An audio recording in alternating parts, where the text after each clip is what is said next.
С това упражнение тренираме протракция и ретракция в лопатките. За целта искаме да седнем удобно на стол или някакъв вид седалка, така че да ни е удобно и горе-долу да имаме 90 градусов ъгъл в коленете.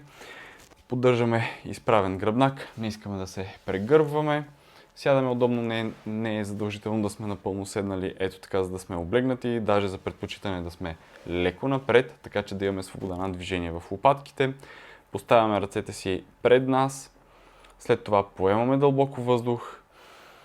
Стягаме се на около 20-30, дори може и 40%. Стягаме цялостно тялото си. Държаме тази стегнатост, но и дишаме. И сега протракцията е следното нещо.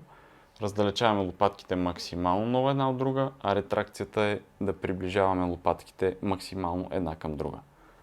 Протракция, ретракция. Не искаме раменете да отиват нагоре или надолу, а в една неутрална позиция остават. Само ги движим лопатките напред и назад. Тоест протракция, максимално раздалечаване на лопатките, ретракция, максимално приближаване на лопатките. Поддържаме цялостна стегнатост в тялото и дишаме.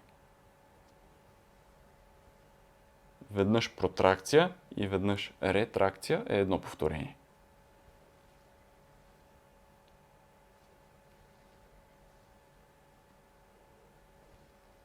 Искаме да го изпълняваме бавно и контролирано това упражнение. Ако просто правим това, нищо не се случва. Искаме да сме стегнати и бавно и контролирано да влизаме в протракция и ретракция. Аз в началото го показах малко по-бързо, за да покажа какво е движението, но ето това е темпото, с което искаме да изпълняваме упражнението.